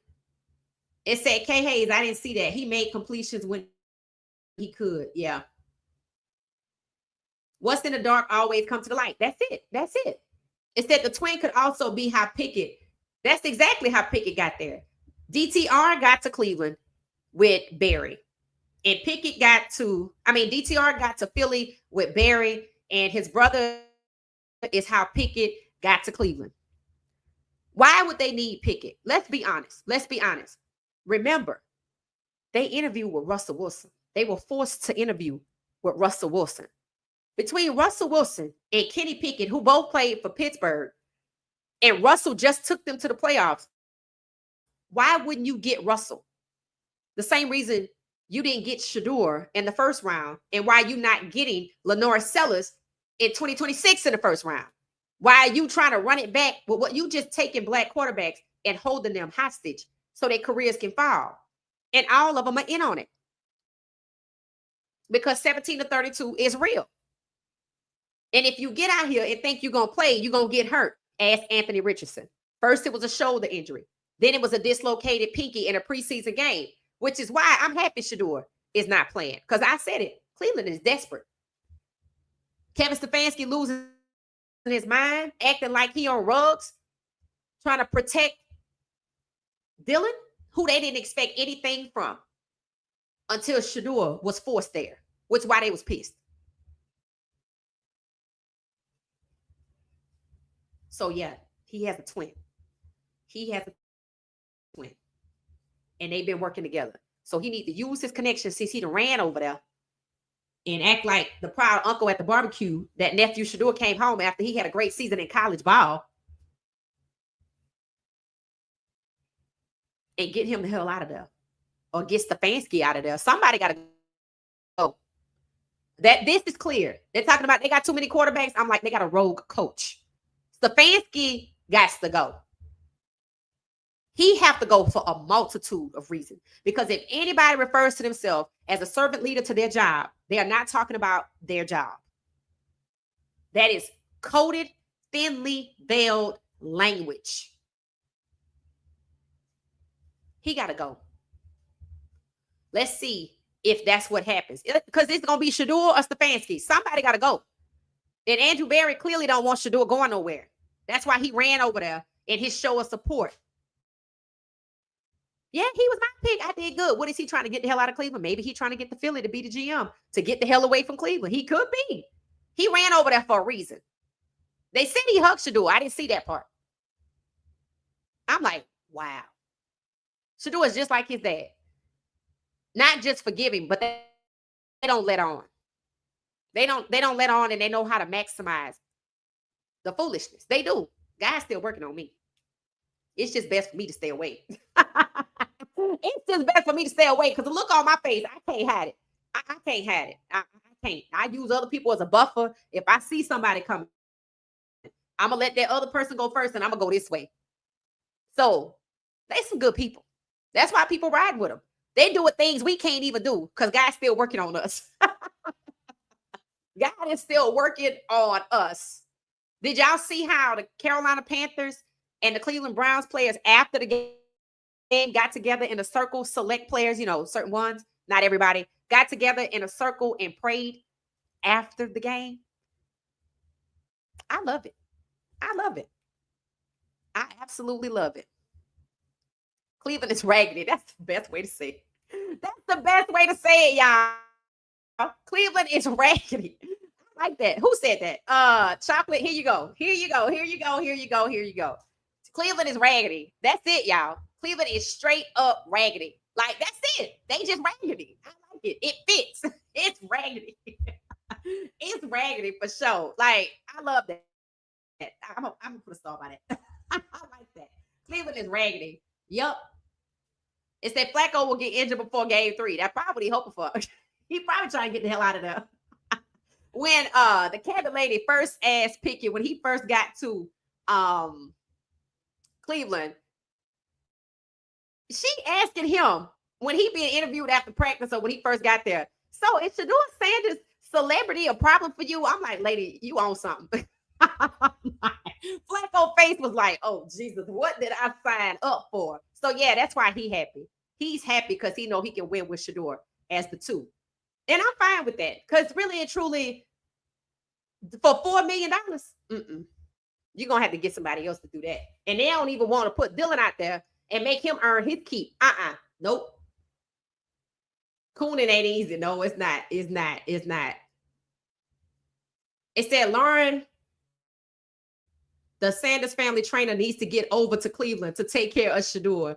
He needs some more consistent reps. It's really the rep problem. That's really what it is. Like I said, you sense anybody of any age who's supposed to be training and they're inconsistent with the training and their body is not being, like Shedeur said, going into the locker room. I'm warmed up now. See, he doesn't get that opportunity. They know that. That's negligence. That's the organizational malpractice that you hear me talking about. That's what's going to take Cleveland down.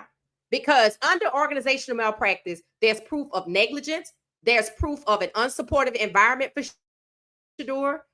There's proof of discrimination. That's 3.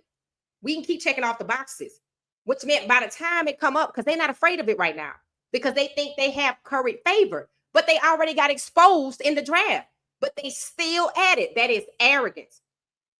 Organizational malpractice is a reality for them to be investigated for the 3 factors that I just mentioned. Then the fans get sued under the Consumer Protection Act because they've clearly been scammed. You're not trying to win. You've had consistently poor management, consistently poor performance, telling us just be patient. No, that's scamming people. That's scamming people. That's like a stranger walking up to you on the street and asking you to use your cell phone. Can I make a call right quick? Something is happening. But then they take your phone and run down the street with it and they own it for days. No. So the Cleveland fans got to get out of their comfort zone and stop trusting their media and definitely not trust this team all the way up to the top. They want a new stadium, then let them go get some new fans.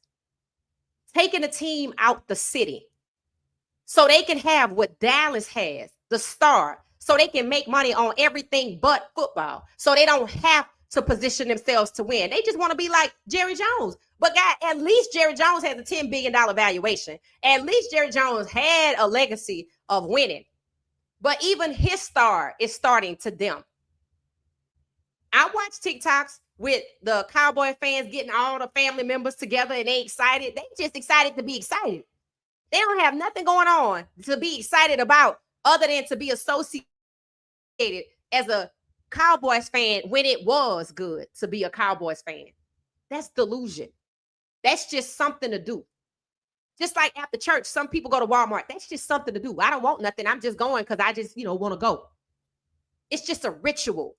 There's no winning behind it. There's nothing behind it. It's just a ritual and it looks good. It looks like we got something going on. If you just go to church and go home, maybe you don't have nothing going on. But if I go to church and I start walking around Walmart every Sunday, like I'm going to spend money, whether I do or I don't, it looked like I got something going on other than just going to church and going home.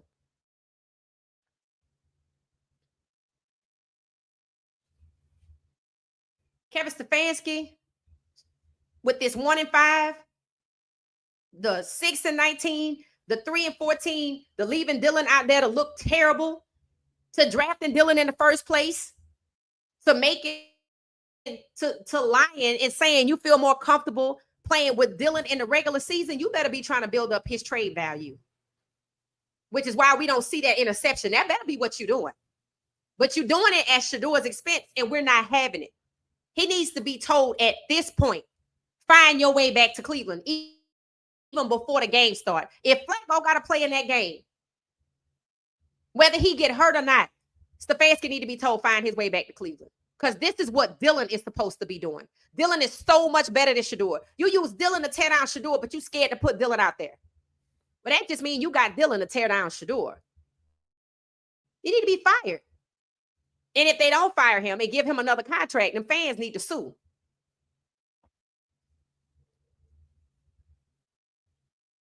I swear I believe they were trying to get him hurt in that game because they didn't make sure he was prepared, but he came through like a boss. No, you are right. That 4th-1 confirms they were putting him out there unprepared. They were putting him out there against the odds. There's no way he's going to pull this off. We haven't prepared him. We haven't developed him physically and for the game because you got to be in shape to go out there and do that, right? It looks easy to us. It's not easy. You put too much strain on an unprepared body that's not ready. And yeah, you're gonna strain something. You giving Dylan all of these reps, but you're not even letting him get out and prove what he could do with them. That's negligence. And you doing it at Shedeur's expense. That's fraud. So yeah, they set him up to fail in a 4th-1 pass play. First quarter, 8 minutes and 12 seconds proves it. I might get to a point where you start seeing me analyze plays. I did it for Colorado. I did it with the Nebraska game. So I just got a lot going on. So don't be surprised. Don't be surprised. Yeah, I'm not watching. I don't even know if I'm watching that game. I'm probably going to hear about it because we got other guys that are playing too, right? I want to see Jimmy against the Texans. But again, I forget what time that is. Then we got Shiloh. Of course, I want to show up for Shiloh. Let's see again. Let me look at that schedule right fast. NFL preseason game schedule. The Titans play the Falcons at 7 o'clock tomorrow. The Chiefs play the Seahawks. Ooh, that's going to be good. I wonder if they're going to let Jalen Milroe play. That's at 10 o'clock tomorrow night. That's late. The Browns and the Eagles are at 1 p.m. Who else is at 1? The Patriots and the Vikings. Yeah, not wasting my time. We don't have no guys playing for them anyway. And then also at 1 o'clock, the Dolphins and the Lions. The Panthers and the Texans at 1 o'clock. That's the game for me. We're gonna be live at 1 o'clock tomorrow for the Panthers and the Texans. And at 7 o'clock, the Buccaneers and the Steelers.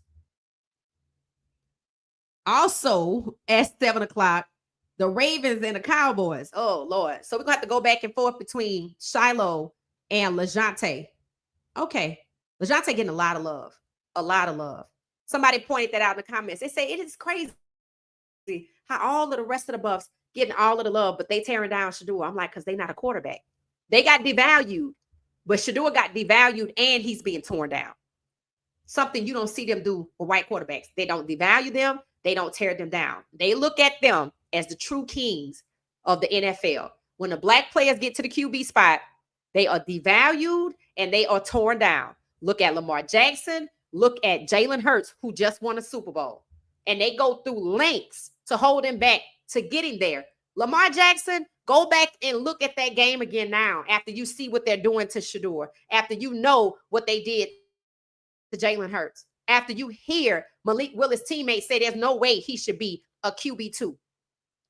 This is about white quarterbacks becoming a minority at the starting position. This is about 17 or 32 for QB1s, black starting quarterbacks.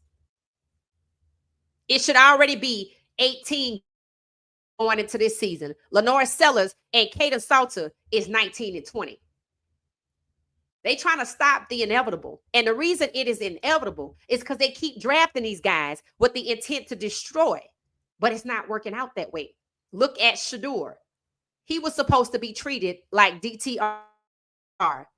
You could go out here and ball out in the preseason. Hell, they try to interrupt that. So he don't even get the opportunity to be pressured by the fans and the media to play in the regular season. So they tried to up in him in the preseason. Let me see you trading.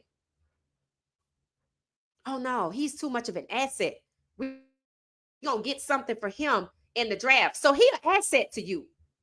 He better than 5th round. But you just want to hold him and bury him and get something for him. That's Andrew Berry's doing. And then he want to go skinning and grinning in Shadeur's face. He better make a 360 and protect him. And I said that night. Let me see if he going to protect him. Because he know where he done set him to a damn Klan meeting. Oh, excuse me, a rally in the woods. Yeah, he going to burn in hell for that. Dylan can't play, period. It seems like it.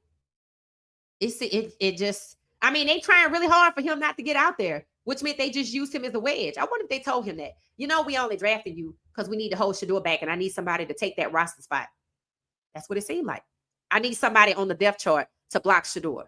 So now that Dylan is failing, oh, that's why we see Deshaun. Now, remember, when Deshaun said he was taking Shedeur under his wing, what happened? You got to stay inside. But then after his little QB coach was trashing Coach Prime or Shedeur, they were like, oh, okay, y'all not rolling with Shedeur. That was just, something to say. Okay, you crazy if you believe that, but okay. And then Deshaun Watson sitting there looking dejected. Now he out here. He good to go. See, they could trade Deshaun Watson. They not going to trade Deshaun Watson because they knew when they went and targeted Shedeur, he will be the second QB, which means Cleveland would now have 2 elite black QBs stacked on the same team, which is why DTR was sent to Philly to make way to capture and bury Shedeur. So Cleveland was also going to have 2 black quarterbacks stacked together. He was pigeonholed. Shedeur was pigeonholed to Cleveland because Deshaun was already there. Not a coincidence he about to get out here and show what he could do. If he could play, then why we got the other 6 or the other 5 or the other 4? Why they holding on to Dylan so tight if Shedeur could play? Dylan's trade value is suspect. If he goes somewhere and get traded, but for Shedeur, oh, they just asked somebody to do a favor so they don't look bad. He does. He looks terrified. That's fact. I heard somebody say it, but I hadn't seen him. So I saw like a clip of his press conference. Didn't watch it. Just saw his face. He looked like, oh, like y'all know I can't do this. This is not what I signed up for. So maybe that's why Flacco gonna get out there. Let's see what happens with that. I'm not watching that game though. I'm telling you, 1:00, unless somebody say at the last minute Shadua Sanders is playing, which I don't think that's gonna happen. Because he's not really practicing. He just handing off the ball. I'm pretty sure we're watching the Texans and the Bucks. Is that what it is? 1 o'clock. It's either two games or 3. That's what we're going to be watching. Pro Buffs. What are they going to do when Dylan falls on his face? I don't know, but they should tell Stfansky to figure out how to get back to Cleveland. Can't nobody get love in Philly who isn't on the team except Shedeur. That's what I'm saying. That's what I'm saying. I'm like, this is what I mean by the owners have messed up. These are NFL fans. That's why I say NFL fans. You fighting, you going to go to war with NFL fans over Shedeur. Okay. Okay. Let them play Dallas and watch how the crowd go crazy. And I want y'all to know all of the kindness that Coach Prime during his time, the kindness that he showed to Deshaun Kaiser with that tweet that they tried to use and say, oh, that's why Shedeur went to Cleveland. No, Shedeur went to Cleveland because Deshaun Watson was already there and they stacking up black quarterbacks on the same team. And they're going to devalue him because, yeah, they already paying Deshaun Watson $45 million. So I'm not going to pay a first-round QB that I've never had the same money I paid Deshaun Watson. But I'm going to give it to Mason Graham. And I'm going to give Carson Schwarzenegger a fully guaranteed contract. And the rest of them got to fight for it. Quinshon Judkins had to hold out to get it. And suddenly, he MIA. No coincidence that Mason Graham and Carson Schwarzenegger are not black. They are white. This was all a plan. Stacking black quarterbacks. Deshaun is there. Sent him to Cleveland. Look at how hard New York fought it. They fought it. They didn't even want Shedeur there with Russell Wilson because they didn't want Russell Wilson there. Cleveland didn't want Russell Wilson either. And the man just won the playoffs. He could have stayed right there in Pittsburgh and they could have ran it back with DK Metcalf. But no, they forced Russell out and fought like hell to get Aaron Rodgers and wanted Shedeur, wanted Mike Tomlin to pigeonhole Shedeur behind 2% battery lifer. So much so that they were willing to overlook his domestic violence claims. Danica Patrick said it. They didn't want to hear it. They spun the hell out of what she said. Only a few media outlets repeated what she said. And that's why he know this year's his last year. So you blocked your franchise QB and Shadua Sanders for this 2% battery lifer that can't even come back next year. Because it's going to blow up in his face. His domestic violence. And y'all don't want that to happen. He's a QB. He uses oblique muscles to throw the ball, right? So if he's out there cold and not warming up and not given opportunities to exercise those muscles, then I see why it's strained. Again, you can't just take one of us and throw us on the track and expect us to run a sprint if we haven't prepared for it. He was not supposed to win that game. They didn't even want him to play in that game. But now, yesterday, if Dylan can't go, Shedeur can start. What the hell they got to do with Shedeur? Shedeur should start on the basis of he the best one you got in terms of rookies, and the other one hasn't proven itself. And now at 1-5, Flacco is starting, so they willing to throw everybody out there, including Deshaun, which will void $46 million in insurance money to protect Dylan. He is not a pet, a pet that you put in a stroller that you could just let walk down the street. That's insane. That's insane. Eagles rose up in the Super Bowl. Yes, they did. Put Huntley out there with no practice beforehand. Right. He don't even seem to be an option. I thought you brought him in. He actually probably get out there and play. His numbers are actually good. 3 and 4 yesterday. Why is he not an option?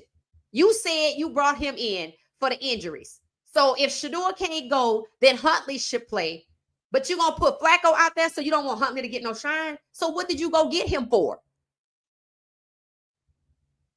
That's crazy. Yeah, he can't throw and irritate that muscle. Facts. Everybody, and I do mean everybody, loves Shedeur. Fact, even Phillies fans. And they had Gilly on the field yesterday. And you know he a fan. Case in point, it said, what she said, sports, you are better than CNN, ESPN, all of them. Thank you. I appreciate that. Thank you. I appreciate that. And thank you for hanging out with us again. It said, I heard the Oregon running game is what helped him beat. Yep, that's probably what it was. I haven't watched the game, but I don't doubt it because Dylan has been consistently bad. His overall numbers, these joint practices, I mean, consistently bad. They were literally in practicing, talking, taking it easy on Gabriel. I never saw this before. Wow. I don't doubt it. I don't doubt it at all. It said they don't practice for the preseason game. They didn't have enough reps for Huntley today. Why they had enough yesterday? He went 3 and 4 yesterday. They only had 15 reps, so they only did 15 reps in practice. How you gonna get ready for a game with 15 reps? They had enough yesterday. So how you don't have enough today? It's still 24 hours in the day. And I think they might be off tomorrow. I think they were off last Friday. Before a game, I think they take off or something. I don't know. Somebody let me know if they off tomorrow. If you look up the Cleveland Browns joint practice schedule and see what it say. If there's nothing for tomorrow, if today's the last day, then this is what they ended with. They 6-19 yesterday and 1-5 today. This is what you got. And you're going to put Flacco out there. How do you have enough reps yesterday for him to go 6-19 and Huntley and Pickett to get reps? But you only go 15 today and Pickett and Huntley don't have no reps. Make that make sense. Just make it make sense. All right, we're going to get ready to get out of here. We got a game schedule. I'll have to definitely sit down and put together the schedule. I'm going to listen to the rest of the first chapter of Turf Wars. Don't forget, tomorrow is members only live stream. That's what we kick back and talk about topics that are for behind closed doors. So if you're thinking of becoming a member, this is the perfect opportunity. Just click the join link. It's 2 levels. Just pick your level. I created something new. Called the Inside Scoop for members, where I put out shorts and posts for members to keep y'all in the know before everybody else, before we talk about it on the live stream. So, consider becoming a member. And to my members that are already down, don't forget, turn your notifications on. I'll likely schedule the members live stream tonight, so you'll get the notification. And let me see. I think we'll be back. I know we'll be back tonight at 10:35. Somebody asked, what is our live stream schedule? We pop up randomly during the day, but you can guarantee you will see us at 10:35 p.m. Eastern Standard Time every single night, including Fridays and Saturdays, unless I move it up. But as we are getting into football, and those are typically 4-hour live streams, we'll likely go live at the time of the game. And then I might pop back up and talk about it depending on the takeaways of the game. So turn your notifications on. Look for us daily at night, but then look for us during the day and look for us during the schedule. Now, 15 days left. 15 for Colorado versus Georgia Tech. Yes, we are going live during that game as well. So thank you for watching What She Said Sports. We'll be back tonight. There were 158 of us. Please hit the like button. We consider ourselves, intelligent and insightful sports podcasting content. So if you enjoyed the content, subscribe to the channel. If you didn't hit the like button on the way in, please hit the like button on the way out. And I'll see y'all tonight.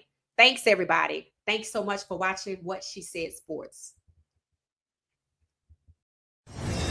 Thank you for watching What She Said Sports. Be sure to join our daily live stream and listen up to What She Said Sports on the go on Spotify.